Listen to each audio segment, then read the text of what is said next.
Hello everyone, I'm Chloe Johnson and welcome to this Fresh Business Thinking webinar series, Lockdown Learning for Businesses, supported by BT. BT Skills for Tomorrow aims to empower businesses and their employees with the digital skills to help grow their business. The Skills for Tomorrow website includes free learning content that small businesses and their employees can access at any time on topics such as connecting with customers on a mobile, making sure your customers can find you online, and much more. To find out more, you can click on the link in the comments. Coronavirus is continuing to be a challenge for small businesses and entrepreneurs across the UK. The outbreak leaves an overwhelming uncertainty into the future for business owners. But this is a time when, as a business community, we need to come together and support one another. And we're lucky enough to work with organisations and individuals who are passionate about supporting entrepreneurs during this difficult time. One of those is our speaker today, the consumer champion, Martin Newman. Martin is a force for positive change for both consumers and brands. He's leveraged his 37 years of experience working in consumer sectors, heading up multi-channel operations for some of the world's leading brands, including Burberry, Harrods, and Ted Baker.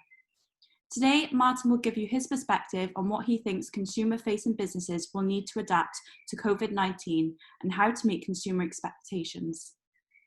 Martin will be talking for around 40 minutes and then we'll have some time for Q&A. If you do have any questions for Martin, leave them in the Q&A function at the bottom of your screen and we'll do our best to get to them later on in the session. That's all from me for now and I'll pass over to you, Martin. Thank you very much, Chloe. I'm just going to share my screen. First of all, I would just like to say to everybody, I hope that you're all doing well in this particularly difficult time and that everybody's keeping as well as can possibly be expected. Bear with me 2 seconds. So I'm going to talk about customer centricity in a post-coronavirus world, but I'm going to talk about obviously what's happening now and how I think our behaviour is likely to evolve and therefore what that means for consumer-facing businesses and what we need to do in order to engage with consumers based on the change in the behaviour that we're all likely to go through. First thing I want to point out is this little man here, his name is Dougal, is my miniature schnauzer, and I can tell you right now, I don't live in a huge house, and if the doorbell goes, this wee man is going to go ballistic. So if you hear any barking in the background, I will apologise for that in advance. A little bit about me, just to build on what Chloe was saying. I've had the privilege of working for some amazing organisations throughout my career. I headed up online and multi-channel operations for the likes of Burberry, Harrods, for Ted Baker, not for Speedo directly, but for Pentland Brands, who are the multi-brand owner of Speedo and many other organisations. I had the privilege of building a business called Practicology, which we then found a great home for with an American business called Pattern a couple of years ago.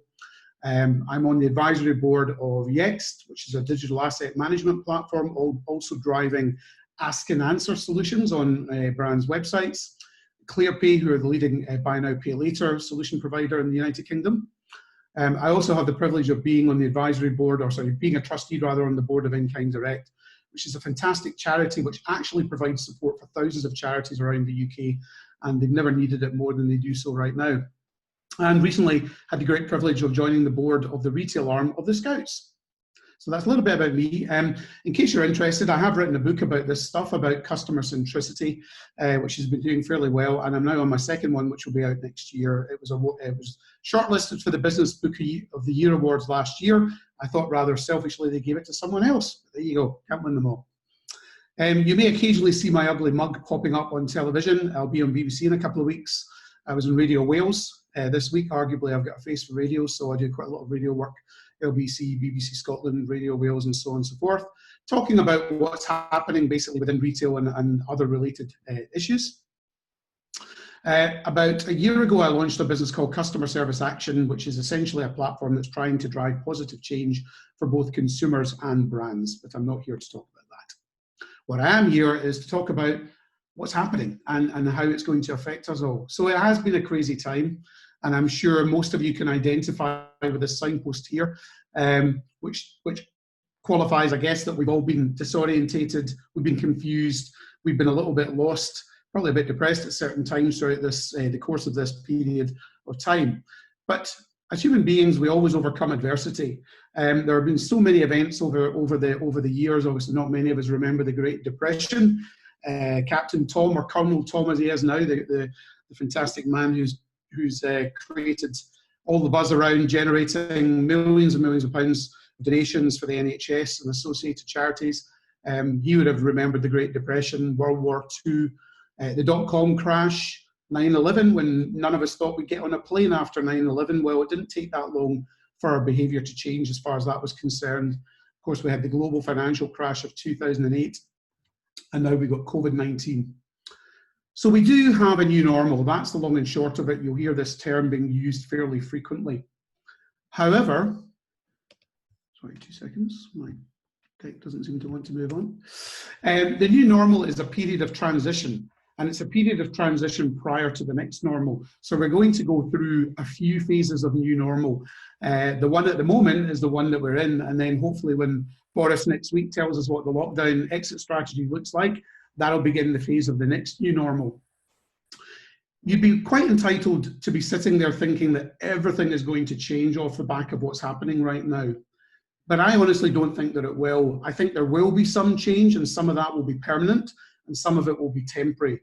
And throughout the course of my deck today, I'm going to try and qualify or highlight what I think will be a temporary change rather versus a permanent change.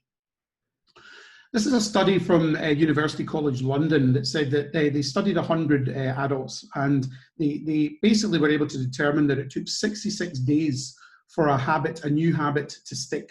But those individual times varied from, at the lowest end, 18 days, at the highest end, 254. So this was the average of 66 days. That's quite a long time. I'm pretty sure we haven't been in lockdown for 66 days yet. Psychographic segmentation has never been more relevant. I'm sure you've all heard of demographics and other various forms of segmentation. What I mean by psychographic segmentation is about how we feel, and how we feel has become, I think, far more important than who we are. So for brands that are targeting consumers, it's really understanding what the impact of this has been on us, how we feel about things, and how that manifests itself in terms of our behaviour. Now, this is some research that I actually picked up today from Ipsos Mori, and just wanted to talk you through a few of the percentages and the headlines, I guess, from this. Not surprisingly, not many of us fancy the idea of attending a public event anytime soon. Likewise, not many of us fancy going on public transport. A slightly larger number would be prepared to go to bars and restaurants.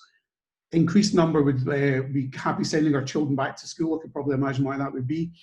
And maybe slightly surprisingly, a fairly significant number of us are prepared to go back to work and do other shopping, as well as shop in other supermarkets. And of course, the one that came out top was meeting family and friends, because, oh crikey, I've just realised.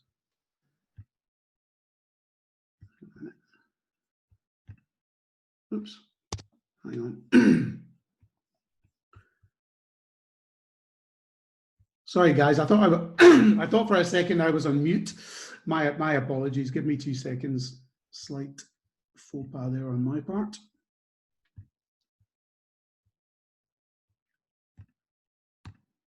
There we go, sorry about that.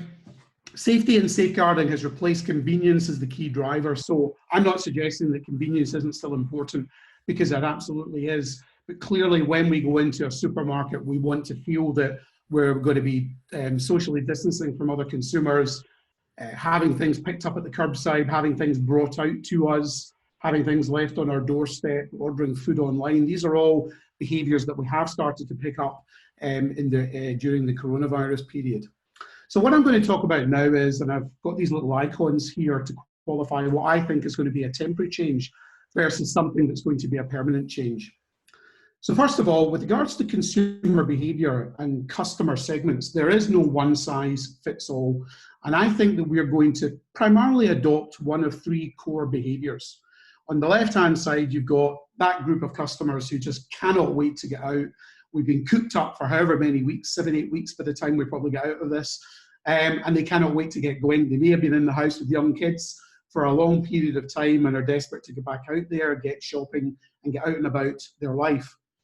The next segment is a group of customers I'm calling keep calm and carry on. I'd probably fall into that bracket. So these customers are likely to stay local. They're certainly going to get on with living their lives, but they're going to be very cautious about what they do and where they go. And then you've got coronaphobia. And, you know, unfortunately, and I'm not making light of it, the reality is that obviously what we've been through has absolutely had, you know, a huge impact on many, many consumers. And there are countless numbers of people who probably haven't left their homes for the whole period of lockdown, either because they've been told they can't leave or because they've been too scared to leave. And I do think that some of that behaviour will continue. However, fundamentally, all this behaviour, in my opinion, is definitely a temporary change. It's not a permanent change. Will we see this anytime soon? Will we be prepared to be in retail environments packed full of other human beings like this? I doubt it very much, but again, that is a temporary change. It's not going to last, and I'm sure that in the near future, we will be more confident to shop like that. Supermarkets feel busy. For those of you that have been going to the grocers, they still feel pretty busy, and there's only so much they can do to really manage social distancing. And there have been many, many consumers over the course of this period of time who have actually bought online for the first time. Many people, many new customers have procured groceries online, which they've never done so before. Do I think that's going to be a permanent change? I absolutely do. If you realise how easy it is to buy products online when you're not used to doing it, then there's a good chance many of you will continue some of that behaviour. And of course, let's not forget the A to Z of retail and all things, and that is Amazon. And let's be, you know, there are some of you who probably maybe don't like Amazon as a brand, or thought you would never want to buy from Amazon, but I'm sure they've come in pretty handy at this time, and you know, they've been a great fillip for all of us, because we've been able to pretty much order anything from Amazon over this course of time. Who's going to go into a changing room anytime soon when our fashion retailers open up their stores? I do believe this is going to be an issue. I'm going to talk about some of the issues now that I think fashion retailers in particular have to address. And I do think consumers are going to be highly reluctant to go into a changing room not knowing who's been in there beforehand. And that's where something like Tride, which is essentially, they're really a logistics provider with electric bikes. They were already enabling retailers to offer customers to try before you buy in your own home. And I think this will become very prevalent in the next 6 months when retailers open their doors. Not only fashion retailers, but you could be selling technical equipment, you could be selling computers, anything really. And this is a great way to get products into the hands of consumers in an environment that they're comfortable in, where they feel safe, which is obviously their own living room. The supply chain has always been talked about as something that's owned by the business, but I really think supply chain now is a core consumer focus. We've all seen this. I mean, all joking aside with overstocking and panic buying of toilet rolls and everything else, but I definitely do feel that this changes consumer mindset, and that we're not going to be prepared to accept, you know, out of stocks in the future. There's still lots of websites you can go on today where frustratingly, you know, they're out of sizes of a particular product or a particular brand that you're looking for, or whether you're going into the grocers. This is something that all retailers need to address, because as consumers, I don't think we're going to put up with it. And that's a permanent change. This is what fashion might look like in 2021. All joking aside, that's probably a picture from the early 80s. But fashion in 2021 is going to look a little bit like fashion in 2020. And I'm not making light of it, because the reality is that fashion retailers who have had their stores shuttered, obviously most of them still been selling online over the last few weeks, will be left with an awful lot of stock. But one of the things that I think, and I think this is a temporary change, I don't think it's a permanent change, but one of the things that I think it might lead to is the end of spring, summer, and autumn, winter. So for those of you that are aware, whether you work in fashion or you just like buying fashion, retailers historically buy in 2 cycles. They buy for spring, summer, and they buy for autumn, winter. And one of the biggest issues every year is that they're left with an awful lot of stock at the end of each of these seasons, basically, of these buys. Why? Because consumers haven't bought product, because maybe it hasn't been appropriate for the climate. So retailers are buying in autumn winter product. It's in their stores usually from the end of August. You think about it, when was the last time we had a cold August, a cold September, or even a really cold October? More often these days, it doesn't really start to kick in winter until November. And I think that this might lead to the end of spring, summer, and autumn, winter. So that could be a permanent change. And why wouldn't you have a scenario like this, where you can go into any retail business on any day of the year, and you can pick up anything you want for any season. It's very frustrating from a consumer perspective to go into a fashion retailer and not be able to buy a swimsuit in November or December because the fashion retailer hasn't bought that product for that time of year, but you're about to go on holiday.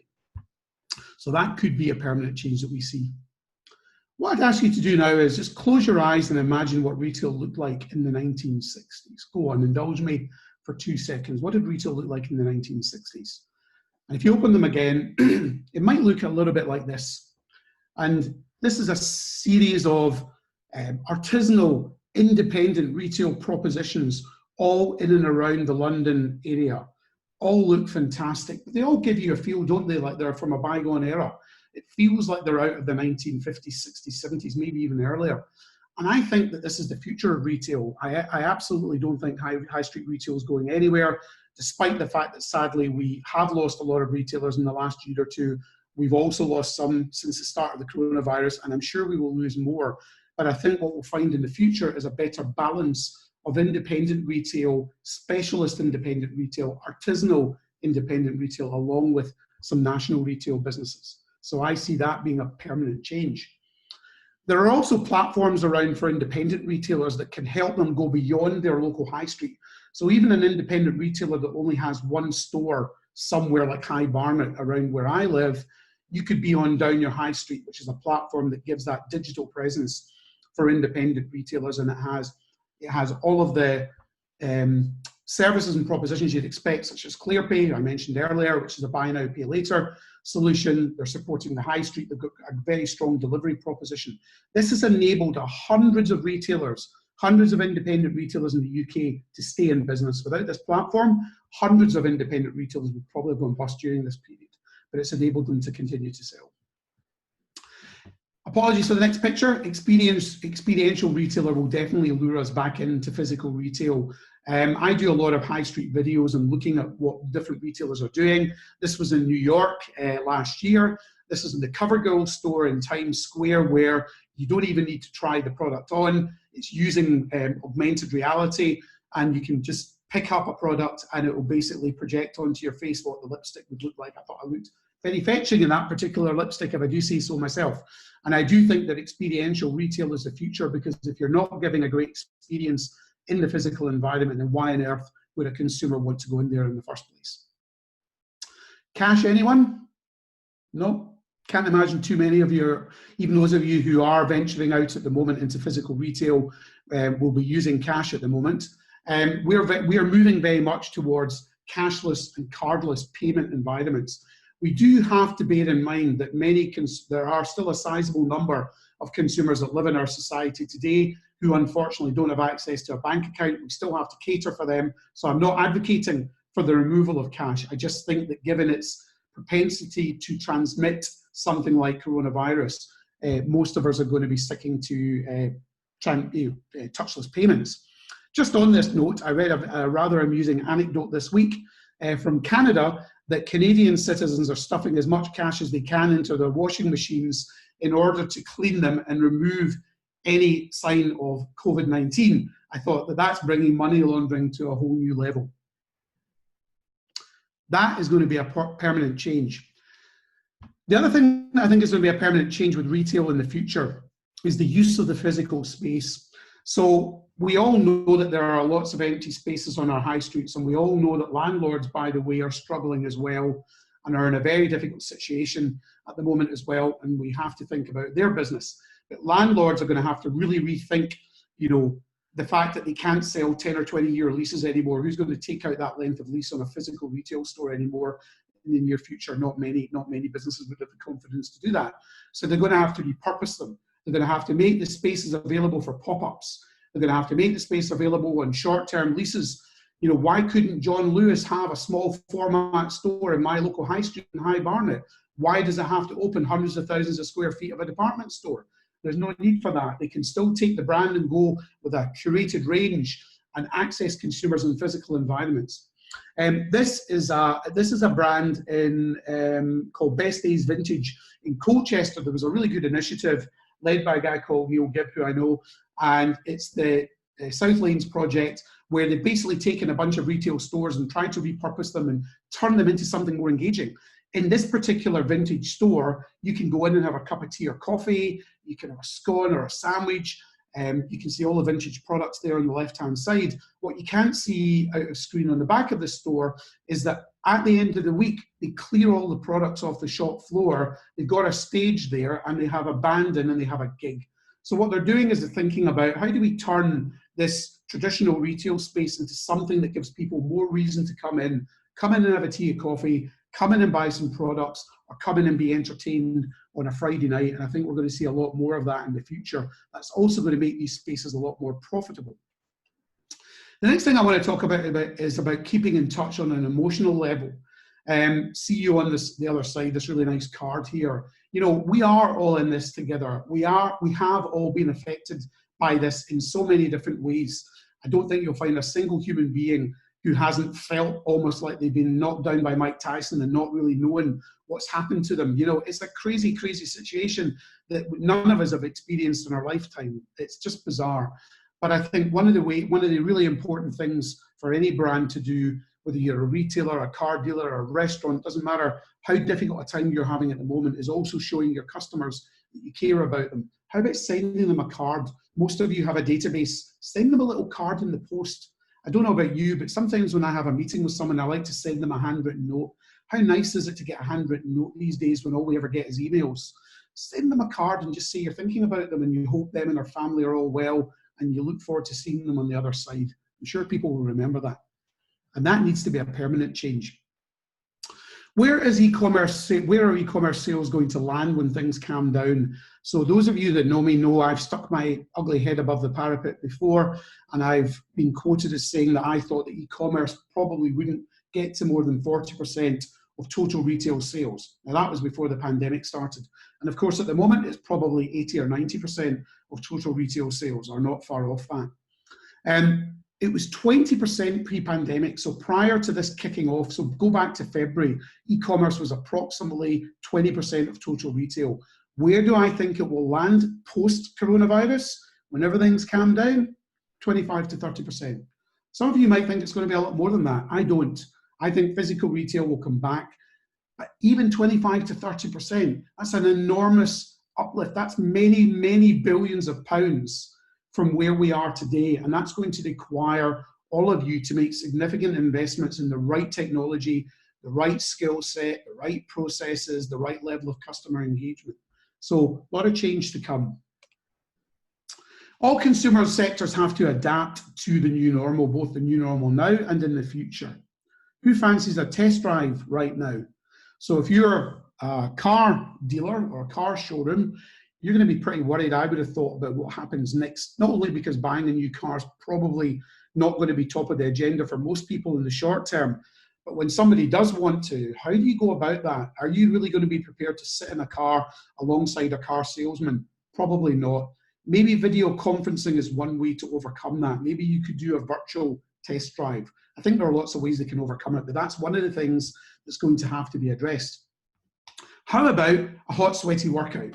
So I love a hot, sweaty workout, and I normally go to Cycle, which is my favorite spinning studio in London, and I love being in there, and I love the feeling of it. It's just such a fantastic experience. How many of us are going to be doing that anytime soon? Probably not many. Your home is your castle, and that is where you feel safe.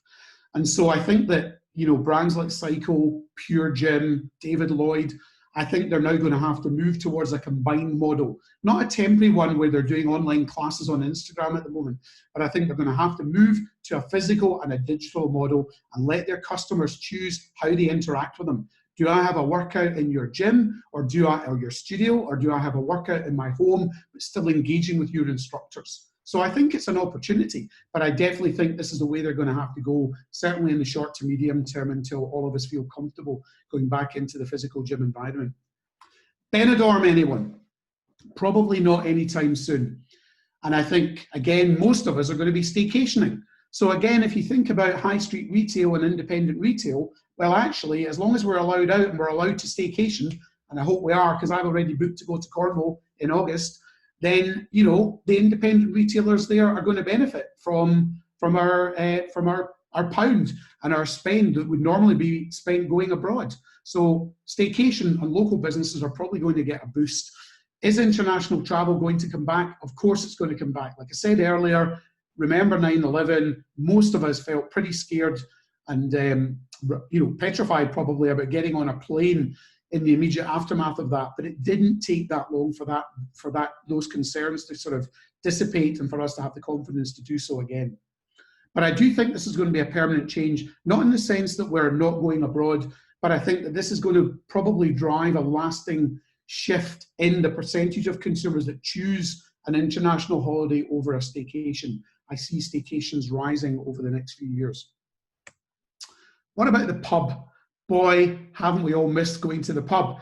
I'm sure we're all partaking of a reasonable amount of alcohol. That's one sector that's doing pretty well at the moment, but how many of us are going to feel confident going into that environment anytime soon? It's probably going to look a little bit like this pub in Westminster. I think this is some of the politicians there. Maybe they're not that sociable, but anyway, that's what social distancing is probably going to look like in a pub compared to the one on the left. Kind of kills the atmosphere, doesn't it? But this is not the end for pubs, and it's not the end for restaurants. They just need to think outside the box. What could they be doing to continue to engage with customers? We've all been doing these mad quizzes with our families and friends. Why couldn't they do the same thing? Why couldn't they run, quizzes, quiz nights, happy hours? They could still be selling the product. You could be delivering to the customer's home, and they could continue that engagement. And again, giving consumers a choice of coming into the physical environment or engaging with them in the digital world. And I think that could be potentially a permanent change moving forward. Consumer sentiment is changing. And I think that values have become as, if not more relevant than value. So whereby historically we look for value in the things that we buy, I'm not suggesting that that's going to disappear, but I think that actually the values of the business that we engage with has become and is becoming more important. And I think that this period of time probably helps to bring the focus on that even more.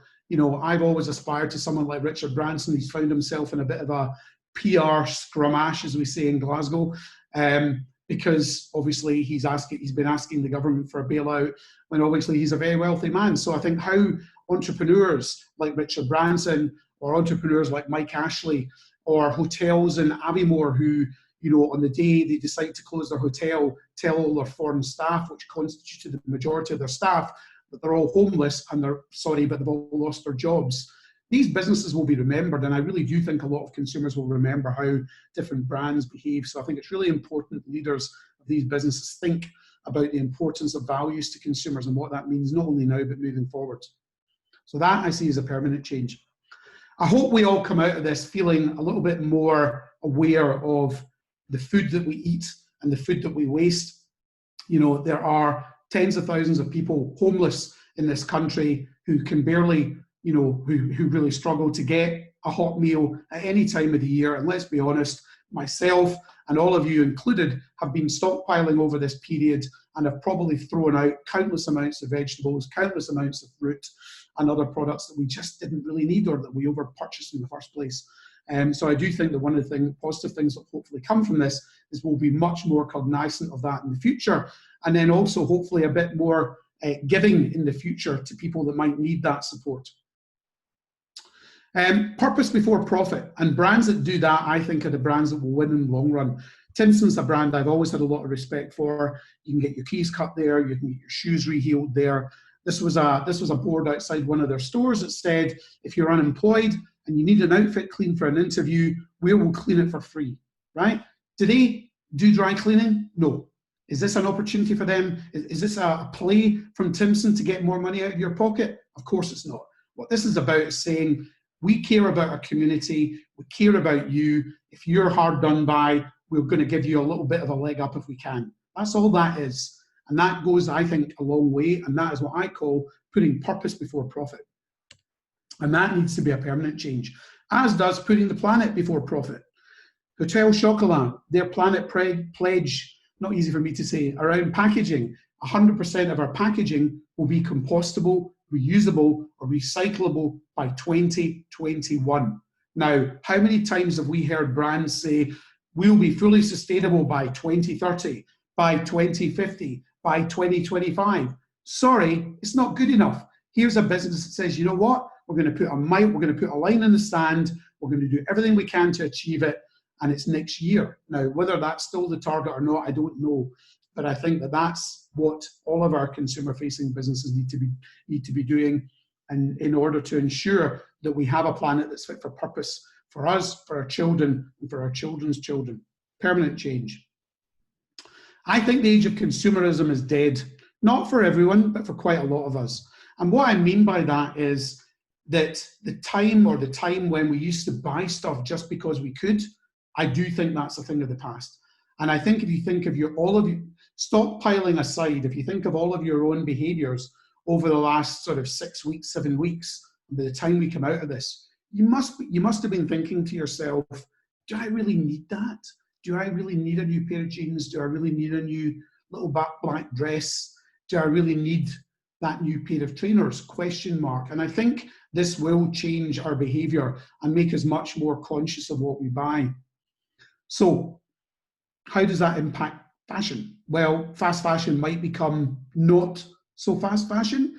Is it going away? No, definitely not. But it might slow down a bit, because I do think that there's a percentage of customers that might not want to, or might feel slightly, what's the right word? Can't think of the right word. Conflicted about buying as much fast fashion as they would have done in the past. Apologies for this. It's a really interesting model I just found the other day. Apologies to Maslow and his hierarchy of needs. This is the Buyerarchy of needs. And I think if you think about what this looked like 2 years ago, or even a year ago, the pyramid was probably upside down, and the segment at the bottom was all about buying. And then you had, making, thrifting, swapping and borrowing, and then use what you have. And I think that this is going to turn on its head. Buying becomes, I'm not suggesting again that none of us are going to buy. I just think there are alternatives that we might reconsider in the future. And that also leads me into the circular economy. So, from the production of a product, whereby historically as retailers we produce things that have been really made to be thrown away in the end, I definitely don't think we're going to be doing that. We'll be producing products, whether it's fashion or electronics or whatever it happens to be, or furniture, which has another life, whether it has to be repurposed into something new, into another piece of furniture like IKEA have been doing, or whatever it is. I think we'll be producing products, and we'll be thinking about the full product life cycle, which is way beyond the first lifetime or iteration of that product. And everything will be made to be recycled in the end. Hyper-localisation. I think that consumers will want to shop and continue to shop locally, both domestically, but this is also an opportunity, I think, from an international point of view. And leveraging cross-border players like eShop World, which enables you to basically localise the checkout, localise content, localise marketing, localise logistics, localise delivery propositions and everything else, is a great way to go. And I think that it is an opportunity for a lot of our brands in this country to think beyond our borders. So whilst a number of our domestic consumers are going to be shopping locally, there's no reason why you cannot come across as a local player in Spain, in Germany, in the Middle East, in the Far East. But you need the right support to enable you to do that. And I also think hyper-personalisation, which is almost like a level on from localization, which is where you localize the product proposition, the content proposition, and the messaging very much not only to who that person is and what they've bought in the past, but also what's happening at that moment in time. And this is a great example from Timberland, where they're actually showing in the bottom left-hand corner of that screen grab there what the local weather is, and they're serving up a pair of products that might be relevant for that customer and for the weather at that moment in time. That has to be a permanent change. We've been talking about personalization for decades, and you can count on one or two hands the amount of brands that are delivering excuse me, fully personalized experiences at the moment. Excuse me a second. As I spill a bit of water. Convenience is still key. So think about what we've been going through here. Having the ability to pre-order certain products and know that you're always in stock of them is another mind shift. So subscription services, the ability to pre-order is definitely something that consumers are going to want to do. Bulk ordering is something we're going to want to do. Family size is something we're going to be thinking about. And it's a merchandising opportunity for lots of retailers whether you're in fashion or whether you're in general merchandise, to bundle up products, care packs, fitness packs, hygiene packs, safety packs, fun packs, and all sorts of new ways of being able to merchandise and engage with customers in the future. That I see as being a permanent change. And what about these three little letters? Work from home. So I'm not suggesting that all of us are going to be working from home in the future, but I'm pretty sure that some of us will. And that many of you, whether there are some CEOs on the call today, or those of you that work for CEOs will be thinking about, do we need those big swanky offices in the West End of London, or wherever you happen to be located at the moment, or actually could a whole chunk, a whole swathe of our workforce now be working from home? And when it comes to business continuity planning, wouldn't that be a great way of being more secure about the future of your business should you ever find yourselves in this sort of situation in the future? That is a permanent change. Do I see everyone working from home? No, I don't. But I do see a chunk of us doing that probably in the future. I'm going to talk now about diversity. And these lovely looking girls are my daughters, Saskia and Antonia. Both of them have hidden disabilities. I'm not going to go into the details of what those are, but why I'm using this as an example is that I think that retailers do a really bad job at the moment in the UK of catering for the needs of customers who have hidden disabilities. And hidden disabilities can be anything from, issues with visual impairment, hearing impairment, Crohn's, you name it, a whole swathe of different issues. Retailers cater really badly for visually impaired customers. There's so many examples of brands that won't let blind or visually impaired customers into their stores with guide dogs. Why? It's not against the law, but because they haven't trained their staff to deal with these situations accordingly. That's something that has to become a permanent change. 20% of the population of the UK is an ethnic minority, and yet too many of our boards still look like that. Pale, male, and stale. Unfortunately, I probably fall into that category as well. That has to be a permanent change. Even more so when you consider that women drive 70 to 80% of all consumer purchasing decisions in the UK, and yet in the FTSE 350 or 350 biggest businesses, there are only 12 female CEOs, and that is down from 18 in 2016. How can that be right? It's ridiculous. But it's not only ridiculous, it's commercially disastrous, because how can those boards be representative of the customers they're serving if more than 3/4 of the consumers that make a decision, a purchasing decision, are female, and yet it's mainly men that are running our businesses? So there has to be a better balance there, and that has to be a permanent change. Some of you will heard me talk about this before. A customer is for life and not just for Christmas. And it so frustrates me now how many businesses I buy from online, in stores, who cannot personalize any of the experience. I often use examples of when I buy something. I bought some skincare from Liberty, and my wife treated me to a new skincare regime last year in Liberty. And the first email I got was to sort of spruce up my women's work wardrobe. No level of, it's not even gender relevant, never mind any personalization. However, saying that, even the biggest retailers can sometimes get it wrong. So here's an amusing tweet that I'll let you read for a second about Amazon. Oh, sorry, I'll come on to that in a minute. I got ahead of myself.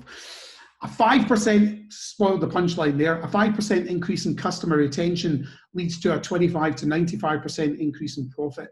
And that is why, personalization, loyalty is so important. We've been talking about customer relationship management, CRM, another 3-letter acronym. We've been talking about that since the early 2000s. That's when that term was coined. How many businesses are building a relationship with you? How many businesses are sending truly targeted communication to you that's based on who you are, where you live, what you like, what you buy, what you don't like, how you feel? Almost no one. Here's the example from Amazon.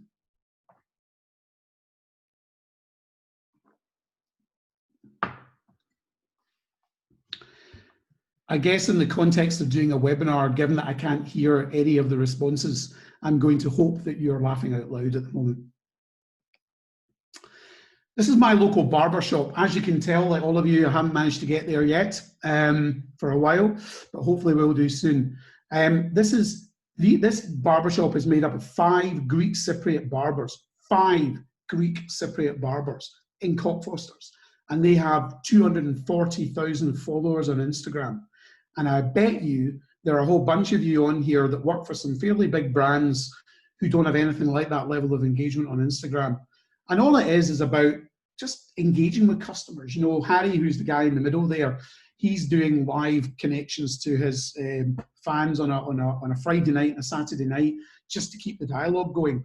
But what's so impressive about them is through all of the marketing they've been doing on social media, they now deliver training all over the world. Sadly, that's obviously come to a halt in recent times, but they'll get back to that. They deliver training in South America, in the US, in Sweden, in Chile, in the Far East. They, you know, all from a barber shop in Cockfosters. They've created a global brand through social media. It's just fantastic. Such a great example of what you can do. The long and short of all of this is, unfortunately, shift happens and we need to get over it. And one of the terms that you're going to hear bandied around at the moment is pivoting. And it's talked about as if pivoting is the kind of buzzword, and every business needs to be able to pivot. Yes, they do, but it's the new business normal. It has to become a fundamental part of the strategy. You know, what happens when something goes wrong? You know, clearly business continuity planning and disaster recovery just wasn't fit for purpose. You know, think of all the people that work in that industry. You know, what have they been telling you for the last 20 years? Why has no one talked about an event like this? Okay, we've never been through anything like this. Why has nobody said what happens if all our stores close? How do we continue our business? So I think, here's another new three-letter acronym for you. You might be familiar with CPR. That's what businesses need. They need to come back from coronavirus with a clear plan, a clear strategy of how they're going to engage with customers, how they're going to get their businesses open.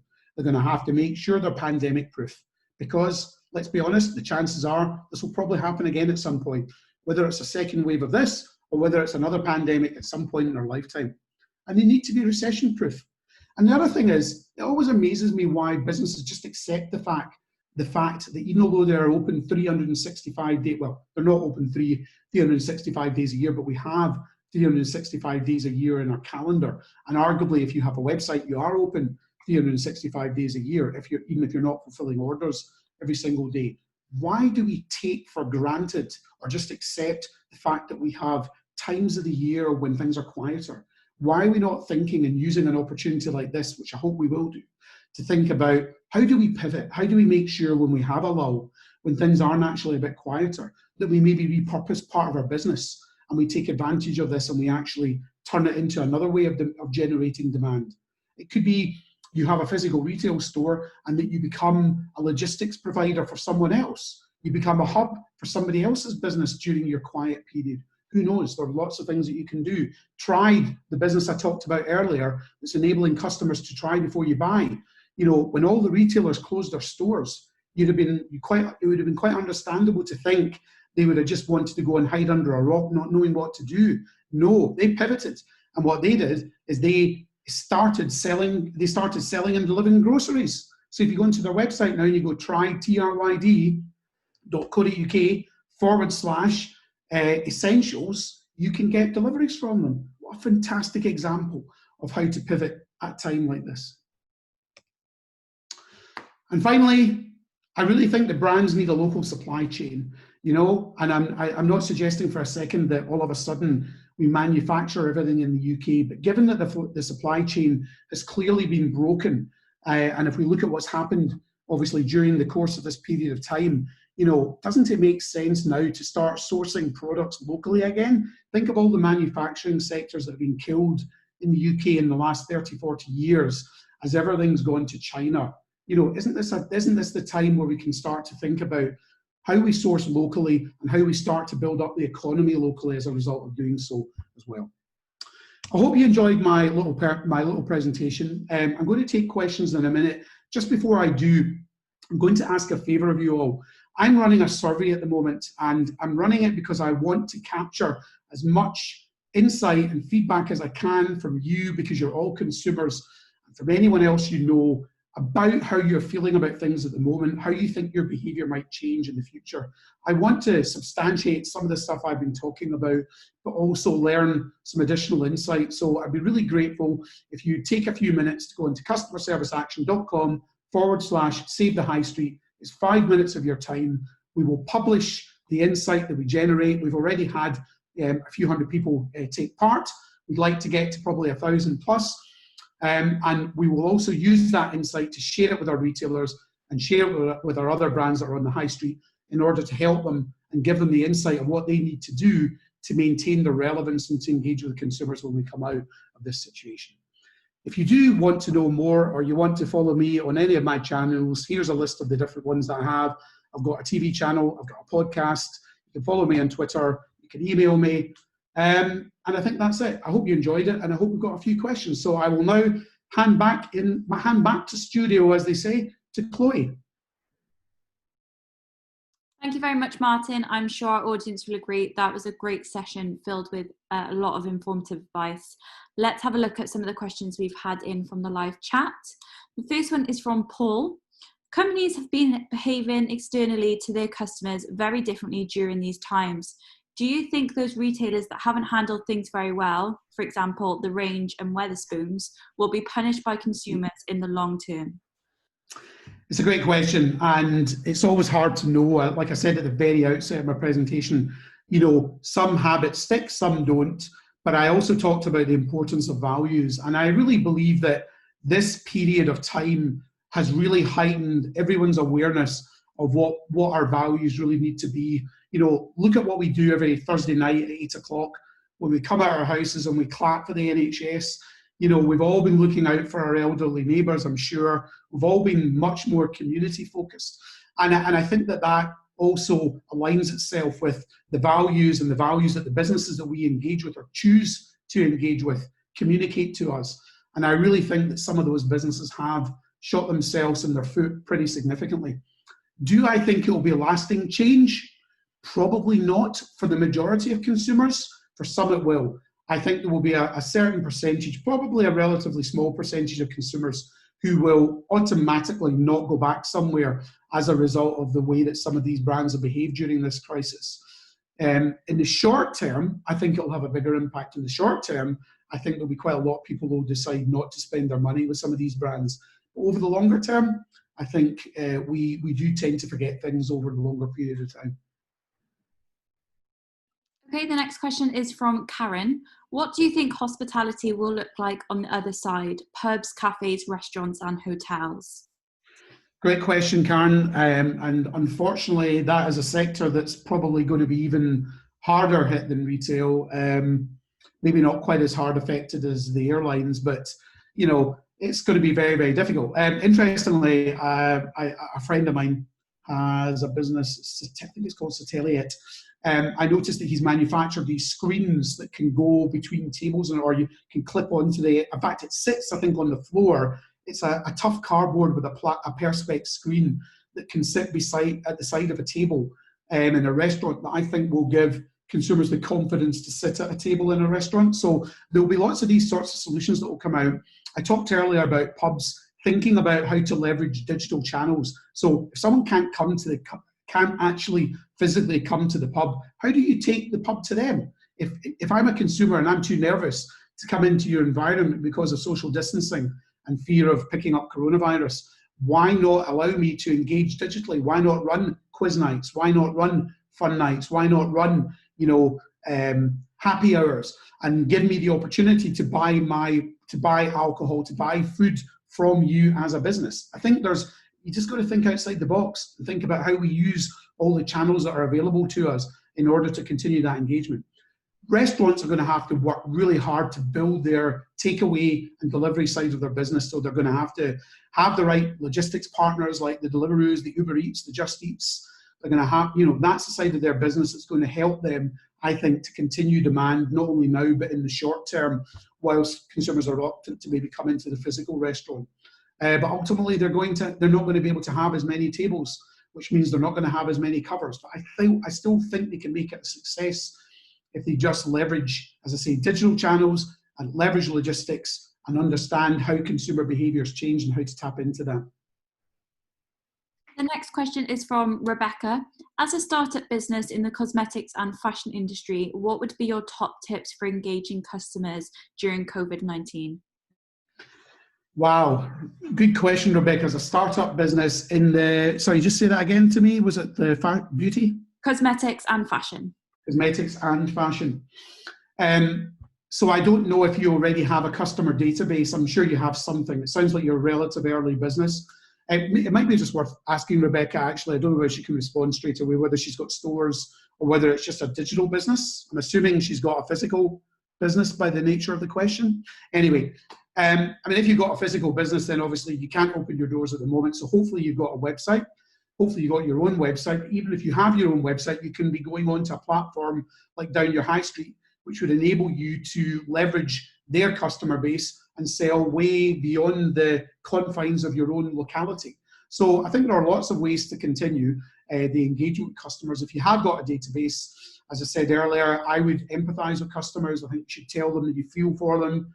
You hope that they're keeping well. I probably wouldn't be taking an overtly promotional stance to what I'm doing. It would be more of an empathetic one. You know, we feel for you, and maybe try and build a bit of rapport, maybe even a bit of humor just to lighten the mood in your communication. Would be some of the ways that I would go about it. I would, if you have a website, maybe you could offer them some incentives. Yeah, not much more than that I can say at the moment. Next one is from Monty. Some high street retailers were in trouble before the pandemic. Do you think there is an opportunity to keep these going after COVID? Yeah, I mean, obviously there are a host of sort of more traditional, established multi-channel retailers that have been in difficulty. And I think one of the issues there is that many of them, unfortunately, were just a little bit slow to change, to pivot. That wasn't a core part of the strategy, and they were too slow to close stores and recognize the world that we live in today. And you know, many of them now have in excess of 30% of their sales online. Most of those sales are not incremental. Most of those sales, what I would call channel shift, where customers have gone from being a store customer to an online customer. So in that context, if all of a sudden a third of your customers are now buying online, who used to shop in store, it goes without saying you've got too many stores. So there are certain retailers who will probably have a really difficult time because of that factor. Hopefully, most of them will be able to agree arrangements with landlords, will be able to come out of any of those lease arrangements that they're in, close the stores that are less profitable, trim down the real estate, have a smaller store portfolio and a bigger online business. Because if you were starting a retail business today, a lot of these brands, they wouldn't have 200 stores. They'd probably have 10 or 12 flagship stores across the UK in the major towns and cities. They might have smaller format stores, like I was talking about earlier, like John Lewis could do, and then they'd have a significant online business. Okay, the next question is from Mark. What sectors do you see having a stronger reopening versus those who really need to think about how they reopen in the future? Well, I think everyone has to think about good question, Mark. I think everyone has to think about how best they reopen. And obviously, to some extent, we're not really in control of that because ultimately the government are going to define what the exit strategy is, and they're going to define which sectors open first, followed by which sector after that. I'm fairly sure retail is going to be one of the first sectors that they are going to suggest more and more stores can open in. We've already obviously we've had the grocers open the whole way through. We've seen more and more of the DIY, the big sheds, the home bases, the B&Qs opening. But I think, and I hope the government will recognise that lots of us won't feel that comfortable going into bigger retail format environments where there are potentially lots of people in the short term. And so I think that smaller store formats lend themselves well, maybe better in the short term. So hopefully they'll recognise that when they decide which segments of retail or sectors of retail they open and in which order. But I think retail will probably be first. I would imagine they will probably relax the restaurant sector to some extent, whether that's opening up the Costa Coffees, the Starbucks, the Cafe Neros, but enforcing them or asking them to keep the seated part of their establishment closed, but enabling consumers enabling consumers to go in and take away a cup of coffee. That's what they were doing just before we went into lockdown. So I have a feeling something like that might happen. And then hopefully they'll start to open the restaurants, but the restaurants will keep the takeaway side of their businesses going and promoting that as effectively as they can in the short term, making sure you're on all the right delivery partner platforms like Deliveroo, Just Eats, and Uber Eats. And then other sectors will come after that. Travel's a really complicated one. I mean, the trains are still running, the tubes are still running. I'm sure for those of us that live in London, we're all pretty concerned about, what happens if we are going back to work and we are working in London and we get on the tube. We know there's less tubes. How are you going to manage social distancing when you're getting to the barrier? How are you going to manage it when you're queuing on the platform? I don't know how any of that's going to be dealt with, but hopefully when we have the briefing next week, there'll be some information around that. Airlines, difficult one because not many of us are going to be traveling either for business or holiday travel anytime soon. And I think that's a sector that's going to have to, obviously there's a lot going on there at the moment, but they're going to have to think really hard about, how they allow how they enable consumers to feel comfortable within that environment. Just for a second, going back to retail, I mean, I talked about some of the things that retailers can do and restaurants can do. And again, I just think it's thinking about how do you leverage digital? How do you leverage the fact what we're doing at the moment? We're all engaging on Zoom calls and Microsoft Teams and whatever it is. Our behaviour's already changing at the moment. So you might be out there in the physical world, but how do you enable people to continue that relationship with you through these channels? Why wouldn't they, particularly if they don't feel comfortable coming into the physical environment? So I think there's an opportunity for most businesses that are multi-channel to take more advantage of all of those channels. That was a long answer to a short question. We've had a few questions around the cleaning industry, so I'm just going to put them together. What do you think will happen with the cleaning industry, and how do you see the service industry picking up post-lockdown? The cleaning industry, and does that mean, I'm not really sure whether that's referring to cleaning businesses or cleaning people's homes? So there's one that's domestic and commercial cleaning, and then there is one that is, let me just find it. There's one that is a dry cleaning. Right, interesting. Okay, try and do that quickly. So if we take domestic cleaning, I mean, my wife has a lady that helps 1 day a week. She comes in for a few hours. She hasn't been coming in for the period of the lockdown, but we've still been paying her because we felt that was the right thing to do, because otherwise, as a self-employed person, she would lose all of her income. So hopefully most people are doing the same thing. I don't really know the answer to that. I'd probably have to ask my wife and see how she felt about having her back in the house. I think we will be open to that because we're already going into grocers, and many of us are already out there doing in the environment where there are other human beings and trying to stick 2 meters apart. So surely you can have one person in your house cleaning one room while you're in another room. So I'm sure we'll get over that. With regards to, what was the second part of that question? The service industry picking up post-lockdown. Well, again, it depends. It's a massive question because the service sector is like this. I think lots of services will probably pick up quite quickly. They'll be incredibly relevant. You take what's going on around logistics at the moment. Obviously, logistics has never been more relevant. And service sector businesses have to be thinking similarly. They have to be thinking about, if we can't engage with somebody physically, how do we do so digitally? How do we use mobile? How do we create apps? How do we find other ways to engage with our customers and create services that are convenient to them, that make them feel safe, and enable us to continue our business? Okay, I think we've got time for one more question. This one has come through anonymous. Will there be enough profitability for businesses such as gyms in the new normal? Even providing paid content, if they have to maintain large and expensive physical spaces with fewer customers, presumably prices will have to go up. So that's a really great question.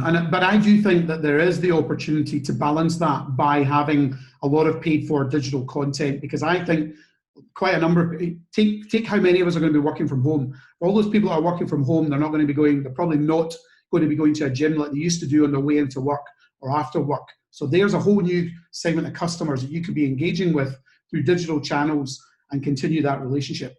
Then it's maybe a model like Pure Gym, where it's a cheaper price point, it's affordable, you're not tied into onerous contracts for a year. If you want to leave, I think you have to think outside the box, leverage digital, be more flexible with pricing and the contracts. yes, I think there is absolutely still a future for the physical gym environment, but they're obviously also going to have to make sure that people feel safe when they're in there. And that probably means having one machine working, two not working, and then the fourth one working, so there's enough of a social distance between each. Are you going to talk about any other questions that I'd be happy to answer afterwards, Chloe? Unfortunately, that's all the time we've got time for the questions. But I have just put in the comments Martin's email address, and he said that if we were unable to answer your question today, then he's more than happy for you to get in touch with the email address in the comment section. Great. Thank you very much, everyone. Stay safe. Thank you for your time. Hope you enjoyed it. Hope you took something from it, and look forward to seeing you on the other side.